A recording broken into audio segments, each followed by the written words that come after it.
Vamos lá, meus irmãos, vamos lá.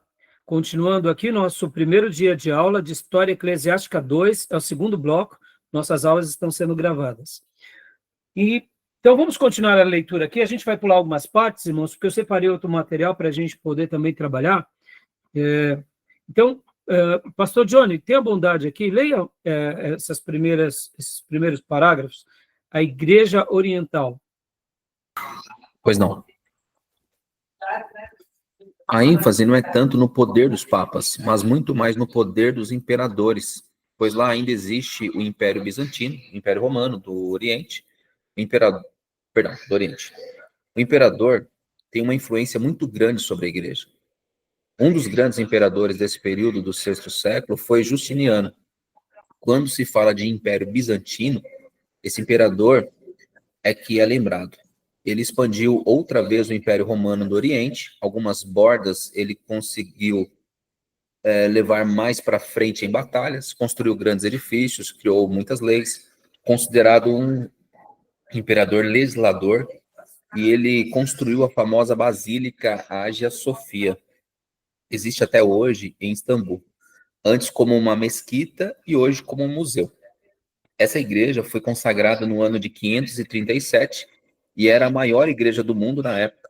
Inclusive se diz que quando Justiniano entrou na igreja e viu tudo pronto, ele exclamou: ó Salomão, eu te superei. Jesus, hein? Repleto de humildade, né, meus Pouco. irmãos? O imperador romano não tinha... ele era a humildade encarnada, né? Ah, meu Deus. Inclusive, deixa eu fazer uma errata aqui, viu, meus irmãos? No dia que eu estava falando sobre ele, o Justiniano, eu mencionei sobre a ascensão do Islã. Não, eu errei. A ascensão do Islã é 100 anos depois, né, dessa data, tá? Mas, assim, voltando, olha só que interessante. Ele consegue, de volta, retomar parte do Império Romano do Ocidente, mas logo tempo depois, menos de 100 anos depois, ele perde de novo. Mas ele é realmente um imperador que é muito bem lembrado, principalmente por essa basílica, como a gente mostrou se eu não me engano, foi na 8ª aula que nós mencionamos sobre ele, tá bom? Então, continuando aqui, pastor, leia para nós mais esses outros 2 parágrafos, por gentileza. Pois não. Esses 500 anos foram uma época de expansão da igreja, expansão geográfica. Nesse período, 2 nomes não podem faltar no estudo da história da igreja e no próprio estudo da história secular. Então, percebam, eu estou fazendo questão de dar essa ênfase aqui para que a gente já vá traçando uma linha dos pontos que a gente vai fazer também uma certa concentração. Por quê? Porque, como eu disse, irmãos, por se tratar de muitos assuntos, a gente tem que pegar os pontos principais, tá bom? Então, por gentileza, pastor, continue para nós. Joia. Então, os 2 nomes que não podem deixar de ser citados é Carlos Magno, primeiro, foi o primeiro grande líder político da Nova Europa, foi coroado imperador do Santo Império Romano pelo Papa no dia de Natal do ano de 800, último ano do século VIII. É comum, quando se lê a história da igreja e lendo Calvino, Lutero, perdão, de novo, é comum quando se lê a história da igreja e lendo Calvino, Lutero, vemos a figura do imperador. É estranho porque, teoricamente, não tem mais imperador. Mas tem porque o Papa, junto com Carlos Magno, bolaram essa ideia de voltar a ter o Império Romano. Então, olha, dá uma pausa aqui, pastor, por favor. Agora perceba, irmãos, olha, da Nova Europa, aqui a gente nota no ano 800, ou seja, vamos pôr aqui que por volta do ano 500 caiu o Império Romano do Ocidente. Agora, 300 anos depois, percebam que, presta bastante atenção na expressão, a cristianização dos bárbaros salvou também aquele mundo bárbaro. Querendo ou não, a gente não pode desconsiderar esse fato. Porque como eles eram grupos multifacetados e extremamente agressivos, a gente vai ver já, querendo ou não, 300 anos se passam e, querendo ou não, a gente vai ver Carlos Magno surgir. Aqui eu não estou fazendo uma defesa da teologia, tá, meus irmãos? Eu estou falando das civilizações, do que aconteceu no mundo, né? Vamos lá, continua para nós, irmão, por favor. Joia. Então, o que se diz do Santo Império Romano é que ele não é santo, porque várias barbaridades foram cometidas em nome dele. Nem Roma, porque a sede dele não é Roma, e não é composto por romanos, é composto por germânicos. E nem império, porque não é tão grande assim para ser um império. Na verdade, há alguma maldade nessa frase de alguns historiadores, pois dá para se dizer, pois dá para dizer sim que foi um império, porque pegava uma área bastante grande, uma parte da França, uma parte da Alemanha e todo o norte da Itália. Então, era relativamente grande. O carolíngio era uma referência a Carlos Magno. Joia. Tá bom? Agora, opa, uma coisa interessante também aqui. Bom, vamos então continuar. Bom, essa parte do Islã a gente vai pular, tá bom? Porque a gente vai tratar isso depois, tá bom? Vamos lá. Igreja na Ásia também a gente já falou um pouco sobre isso, né? Da Pérsia, já tratamos um pouco sobre isso, não falamos da China nem da Índia, falamos do Egito, né? A igreja copta, lembra que nós trabalhamos sobre essa questão da igreja copta, a igreja Núbia no Sudão, a igreja da Etiópia também, que receberam alguns missionários. Então, já antecipando aqui, meus irmãos, ó, só mostrando aqui essas fotos, que era bem interessante, né? O feudalismo, os clérigos, soldados e camponeses nascem, né? Leão I, aqui as roupas, né? Pode ver que aqui, logo depois de Constantino e logo depois de Teodósio, as roupas, as cerimônias, a parte mais litúrgica começou a tomar forma, e a gente vê aqui, até nos retratos, né? De Leão I, que ele já tinha toda essa questão mais... como se diz, os order, não só a questão da liturgia, mas a roupagem, né, sacerdotal. O Gregório I, né, está aqui. Aqui é a igreja de Santa Sofia, como nós já vimos. Inclusive, pode ver que depois da conquista do Islã, eles colocaram 4 obeliscos, né? A coroação de Carlos Magno, como a gente viu. Carlos Magnus e Vidiquinho, saxões, a gente vai ver alguma coisa. O imperador Justiniano e a Hagia Sofia. Essa foto aqui do imperador Justiniano, não é uma foto, né? Eles faziam isso daqui. Essa arte, irmãos, eu não sei se vocês vão notar, mas é uma arte literalmente feita com pedras, né? Então, quando a gente pensa assim, como arte é uma coisa interessante, né? Não sei se dá para vocês perceberem. Ó, pedras, né? São desenhos baseados em pedras. Tipo um mosaico. Mosaicos, exatamente, obrigado, pastor. Mosaico. Então, até hoje existem bastante desses mosaicos. Já já vou mostrar para vocês um desses mosaicos que eu separei também aqui, que vai retratar melhor, tá bom? Bom, vamos voltando aqui. Deixa eu só diminuir, né? Aqui Maomé e Meca, Batalha de Tus, por enquanto a gente não vai falar, pregação do Alcorão.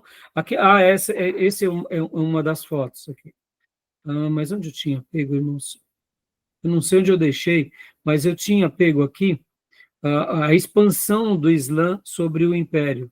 Depois, tá aqui, exatamente, esse daqui, por isso que eu não estava achando. Ó, essa foto aqui vai dar um retrato bem significativo do que foi a expansão do Islã logo depois, né, do surgimento de Maomé.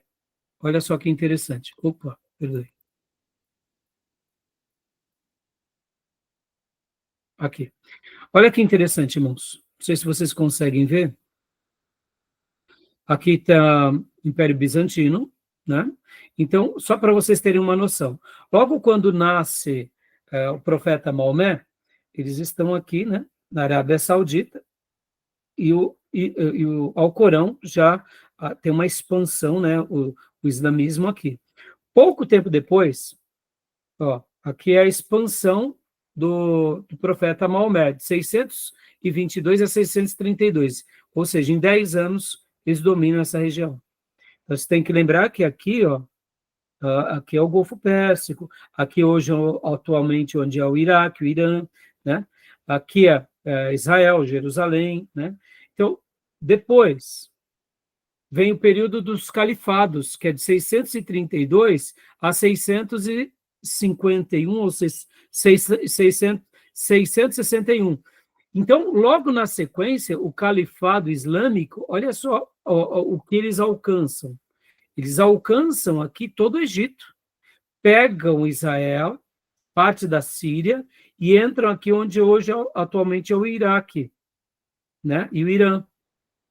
Ou seja, só sobra a Ásia Menor, ou, em outras palavras, o Império Bizantino ficou por pouco de não cair com os califados. Dá para ver aqui, ó, olha o domínio do califado. E depois, em 661 a 750, é também aqui a expansão do califado, olha aqui, onde é esse bege, né? Deixa eu até diminuir aqui o mapa, que vocês vão conseguir ter uma noção de como, em menos de, por volta de 120 anos depois de Maomé, olha aqui a expansão deles, irmãos. Olha que coisa enorme, porque aí eles vão ainda mais para leste, né? E ainda eles pegam a África todinha aqui, ó, e parte do que é aqui a Espanha. Percebam? Aqui essa região era a região onde era o domínio dos vândalos. Então, percebam que em menos de 300 anos, há uma outra mudança na chave, com o surgimento do movimento islâmico. Então, e só resta, né, se a gente pode dizer, sobrevive o Império Bizantino. E aqui Roma continua de pé, né, mas parte aqui do que era a Espanha e os reinos que eram reinos daquilo que a gente viu, dos vândalos, não dos vândalos, desculpa, dos bárbaros, se tornou califado, né? Interessante, não? Como em pouco tempo houve uma mudança muito grande na história mundial. Tá bom, meus irmãos? Tudo bem até aí? Tranquilo? A gente vai voltar a tratar do Islã mais para frente, tá?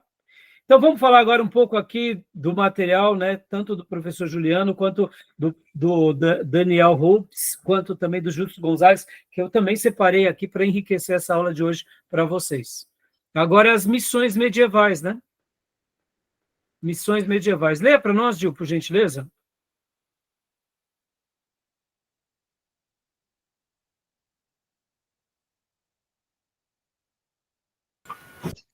Leio sim, Missões pastor. medievais. Por favor, Gil. A igreja foi expandido à base de missionários, na sua imensa maioria monges. O povo comum não era missionário, a não ser pelo testemunho. Quem saía para um país, muitas vezes hostil, geralmente eram os monges. Vamos falar de pessoas pouco conhecidas. Até o quarto século foram pessoas anônimas que foram levando o cristianismo. Depois do quarto século, começamos a conhecer quem levava o cristianismo em frente. Porque agora você já tem, né, historicamente, como até fazer os apontamentos disso. E como já tinha essa questão da religião cristã como oficial, nada melhor do que os líderes capacitados, ou os bispos, ou chamados padres, ou como eram chamados também os monges, né? E não só os homens, mas as monjas também, né? Agora a gente vai ver uma figura bem curiosa, meus irmãos, que é esse tal de Filas e os godos. Olha, pode continuar. Deixa eu aumentar a letra aqui, Gil, só um pouquinho. Não, aqui ficou muito. Deixa eu pôr aqui. Olha só que interessante a história de Filas. Pode ler para nós, Gil, por gentileza. O Filas e os godos no século IV. Foi quem levou o evangelho para os godos. Quando os godos invadiram o Império Romano, eles já eram cristianizados, porque o Filas já tinha trabalhado no meio deles. O Filas quer dizer pequeno lobo, em gótico, só que os ancestrais dele não são godos, eles são gregos. Isso aconteceu porque os avós de Filas eram capadócios, e foram capturados pelos incursores bárbaros godos, que gostavam de capturas pessoas, acho que era capturar pessoas, para Isso. levar como escravos. Mal sabiam os godos que o neto deles mais tarde seria o bispo de todos os godos. Vejam como Deus usa caminhos estranhos. O Filas traduziu a Bíblia Dá uma para o pausa gótico. agora, dá uma pausa. Olha só que interessante, irmãos.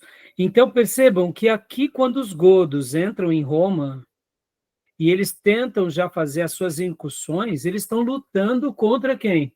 Contra cristãos também. Vamos lá, vamos dar uma pausa. Então, é mais ou menos o que está acontecendo hoje com a Ucrânia e a Rússia. Eles são ortodoxos gregos e ortodoxos russos. São católicos ortodoxos, mas eles estão guerreando entre eles, porque o que está em pauta ali não é a fé deles, é um interesse político, geopolítico. Por isso que na última aula que nós falamos dos bárbaros, eu achei que foi muito rica para nós, porque a gente começa a entender alguns momentos da história, e muitas vezes a gente vê, por exemplo, essa situação onde um grupo de godos cristianizados invadindo também agora o Império Romano. Mas a gente tem que lembrar o contexto. Mas percebam, irmãos, como Deus, né, de uma forma sobrenatural, ele está no controle da história. Aqui nós tínhamos o quê? Os pais da Capadócia já fazendo uma obra linda lá na Capadócia, preparando um terreno e querendo ou não, esse neto, né, que é o Filas, foi essa pessoa tão importante. Eu separei aqui para vocês alguns textos, e eu quero também agora compartilhar com vocês. Deixa eu só achar aqui. Não é aqui.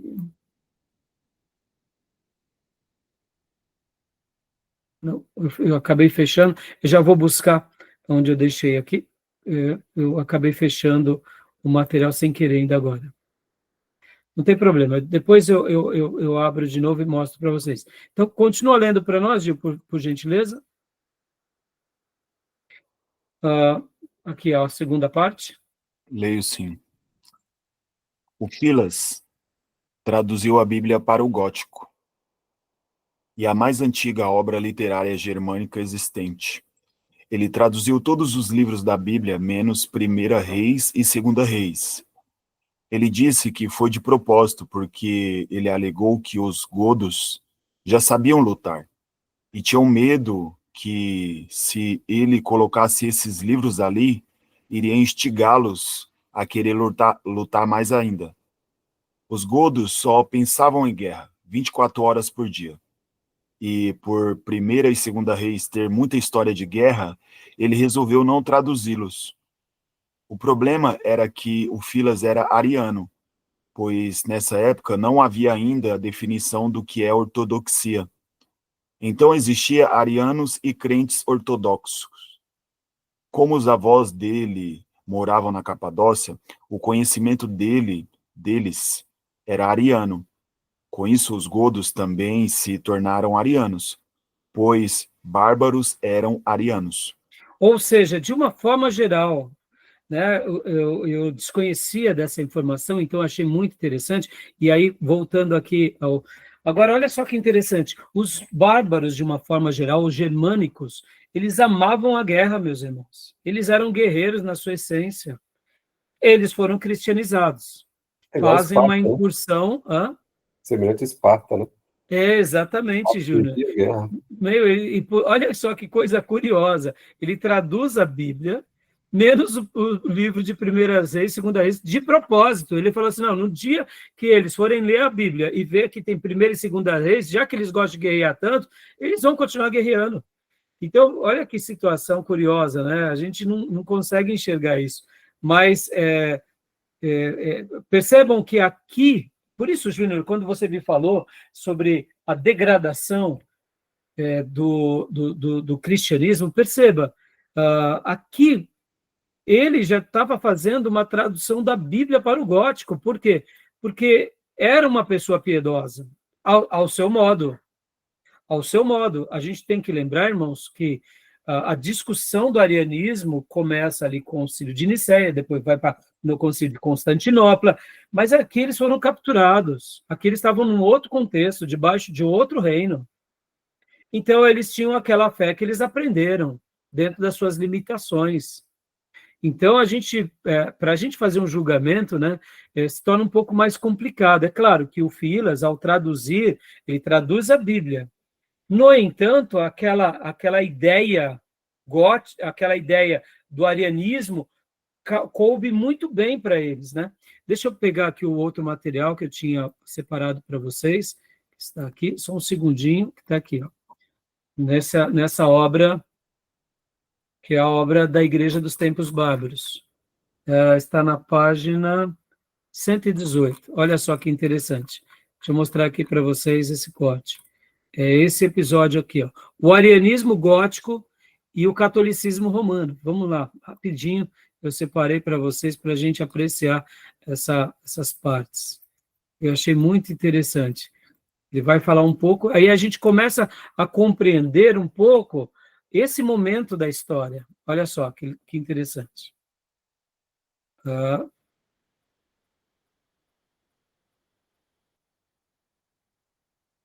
Opa, abriu muito.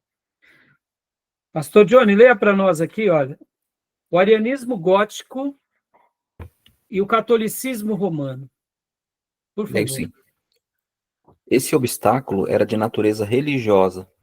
Quando se instalaram no Império, os bárbaros já estavam batizados na sua imensa maioria. Não, porém, na Igreja Católica Romana, mas segundo a fé dos arianos. Já sabemos que no século IV, no momento em que o cristianismo avançava a sua vitória definitiva, ocorrera o terrível assalto da pior heresia de todos os tempos, a do sacerdote alexandrino Ário, que negava a divindade de Jesus Cristo. Deixa eu fazer uma ressalva aqui, meus irmãos. Esse historiador, ele vai falar sobre o católica romana, né? Dando aquela ideia que eu falo para vocês sobre a visão dele, tá? Então, quando ele usa católica romana, a gente tem que lembrar que é na visão de um católico escrevendo, tá? Então, vamos lá. Continuando. E sabemos também que o arianismo, condenado pelo Concílio de Nicéia, em 325, e combatido, não sem inúmeras dificuldades e reviravoltas, através de todo o Império, já estava praticamente extinto quando lançou as suas sementes no seio das tribos góticas acampadas no Oriente. E essas sementes já tinham germinado e estavam em pleno crescimento. A conversão dos godos ao arianismo foi obra principalmente de um personagem extraordinário, cujo nome Grecisado, acho que é isso, né? Grecisado. O Filas ou o Fila mal dissimulava sua origem germânica. Seus avós, no entanto, provinham da Capadócia, a sólida província cristã dos padres. Educado no catolicismo, escolhido ainda muito novo como leitor, porque a sua ciência era grande, o Filas aderiu ao arianismo por ocasião de uma das suas viagens a Constantinopla, onde Eusébio, o prelado arianizante, o sagrou bispo. Tendo voltado para o meio dos godos, dedicou-se por inteiro como uma fé incontestável à conversão dos seus irmãos de raça à fé ariana.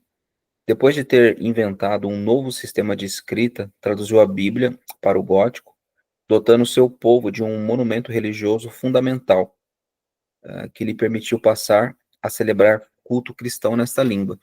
Os princípios da doutrina foram reduzidos a esquemas muito simples, que excluíam quase por completo a teologia dogmática. Aplicou-se também a transformar a moral evangélica numa moral de força, de energia e de heroísmo, pois eram esses os elementos aos quais os militares bárbaros se mostravam mais sensíveis. A liturgia tomou aspectos novos, apropriados à exaltação da alma daqueles guerreiros místicos, missas em plena noite, celebradas muitas vezes ao ar livre, durante as quais se erguiam ao céu as belas vozes dos coros germânicos, misturadas com o fumo avermelhado das tochas. Pode continuar. Essa versão tão peculiar do cristianismo espalhou-se como uma rapidez prodigiosa. Quando os visigodos de Fritigerne se instalaram na margem direita do Danúbio, 376, para fugirem ao ataque dos hunos, já haviam sido trabalhados por missionários arianos e, uma vez convertidos, entregaram-se a uma vigorosa propaganda entre os seus congêneres. Ao ocupar a Ilíria em 399, Alarico levou consigo um numeroso clero ariano, e logo depois o cristianismo herético passou dos visigodos para todos os povos que estavam submetidos à supremacia de hunos, ostrogodos, gépidas e érulos, chegando até aos vândalos que se preparavam para emigrar da Silésia para os Carpatos. À exceção dos francos e dos anglo-saxões, que ainda se conservavam pagãos, pode-se dizer que todos os povos bárbaros que entraram no Império do século V pertenciam à seita ariana, incluindo entre estes até mesmo o último a chegar, isto é, Érulo, Esquiros e Rúgios de Odoacro, e aos Ostrogodos de Teodorico. Olha que interessante essa informação, por isso que eu separei essa parte para vocês, meus irmãos. Olha só, quase todos os bárbaros, eles tinham já participavam ou foram evangelizados pelo cristianismo ariano. Então, eles não tinham, literalmente, assim, eles não eram, com exceção, como é mencionado aqui, onde está? Com exceção, pode-se dizer, aqui, dos francos e dos anglo-saxões. Então, ainda os francos e os anglo-saxões se mantiveram como pagãos. Já os demais, na sua grande maioria, tinham sido influenciados, e esse tal de Ulfilas foi quem fez um trabalho importante, é claro que não foi o único, mas olha que interessante agora, como que está dividido a fé cristã espalhada entre uma certa ortodoxia, que aqui quando a gente fala ortodoxia, meus irmãos, é claro que eu estou falando ortodoxia no princípio ali até o V século, né? E quando a gente fala assim, o catolicismo é voltado para essa ortodoxia, mas depois, quando a gente fala catolicismo romano, aí já vira aquilo que nós sabemos, que vira o romanismo, que ali já tem as questões da tradição romana. Então, olha que interessante esse momento da história. Então, a queda do Império Romano se dá, na sua grande maioria, com os soldados que são, né, que são os bárbaros, mas eles já são arianos. É uma coisa muito interessante, né? Parecem muito com os testemunhos de Jeová, né, pastor? A ideia, O né? pensamento A ideia, deles, né? o pensamento, sim. Agora, olha aqui como o contexto muda tudo, Gil. A gente vai ver já, quando a gente for falar dos francos, vocês notarão uma coisa muito curiosa, porque assim como os godos, os francos, eles gostavam muito de guerra. Então, a gente vai ver que a ideia do arianismo acentuou para eles a ideia de conquista, porque já que Deus Pai tinha um filho, que entregou todo o governo a esse filho, e esse filho agora, ele é o grande guerreiro que vence o próprio Satanás. Logo, quando você tem ele, você é um guerreiro que vence todos. Está entendendo, Gil? A ideia aqui foi muito forte para eles, né? Inclusive, eu separei aqui um desenho, a gente vai ver na apostila também. Deixa eu pegar aqui para vocês. Olha só. Onde está? Aqui, não. A ideia de pregar que Jesus não é divino, né? É esse pensamento assim mais...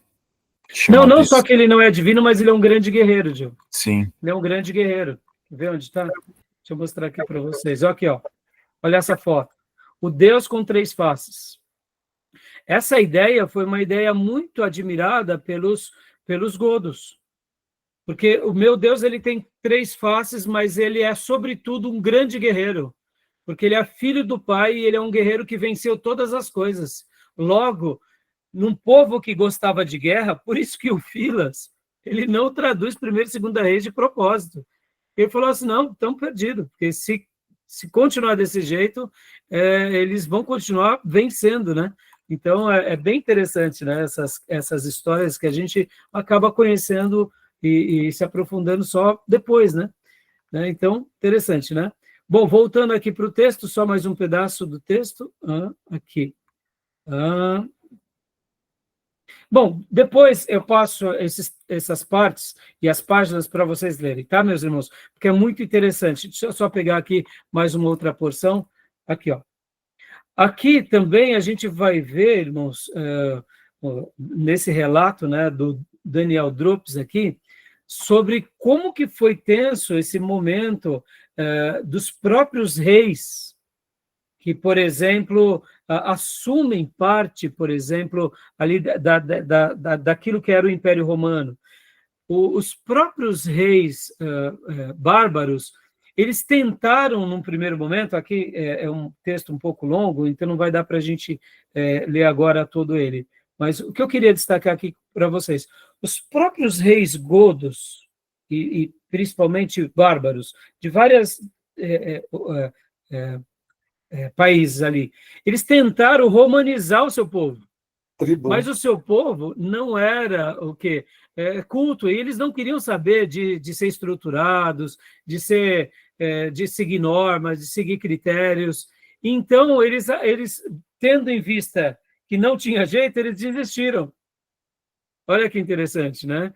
E o próprio imperador romano do Oriente, muitas vezes tentava fazer certas pontes com eles, mas era um meio que inútil. Por quê? Porque aquela característica de guerreiro, de bárbaro, estava entranhado dentro deles. Então, percebam que mesmo que eles fossem cristianizados, mesmo que o rei tentasse ali elevar o nível deles para um nível mais social melhor, não tinha jeito. Entendeu? É interessante isso, né? Vocês verem como o momento da história determina muito. Por isso que eu falei, Gil, que hoje os testemunhas de Jeová, eles têm uma visão do Filho de Deus, só que é mais pacífica, né? Então, pensem eles nesse período, literalmente, de guerra. Entendeu, Gil? Interessante, né? Entendi, bem interessante mesmo. Fica curioso quando a gente lê a história fazendo esses cortes, né? Então, voltando aqui, meus irmãos, então, paramos aqui, né? Vamos continuar aqui a apostila do professor, para que a gente possa continuar aqui, agora aprendendo um pouco mais sobre essas questões. O pastor Johnny leu aqui, 1ª Reis, isso, agora, o próprio Ambrósio, leia para nós, Gil, para a gente, por gentileza, o próprio Ambrósio.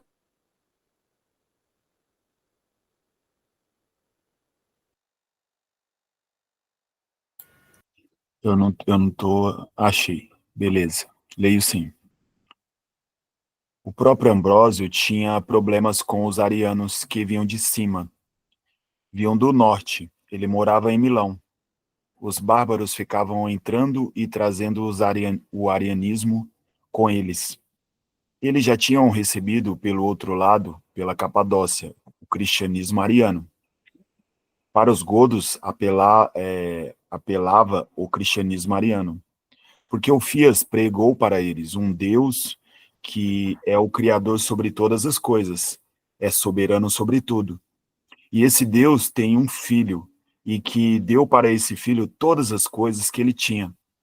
Eles viam esse filho como um grande super-herói, um grande guerreiro, sendo assim, um grande líder militar. Aí, aqui, vocês entendem como o arianismo foi uma boa resposta para esse povo? Percebam, né? Foi muito interessante, né? E aqui fica uma coisa bem curiosa. Distorção, né? Hã? É uma distorção do arianismo também, né? Também, exatamente. Mas é aquilo, né, Júnior? As pessoas ouvem o que elas querem, né? Mas sabe. As pessoas ouvem o que elas querem, né?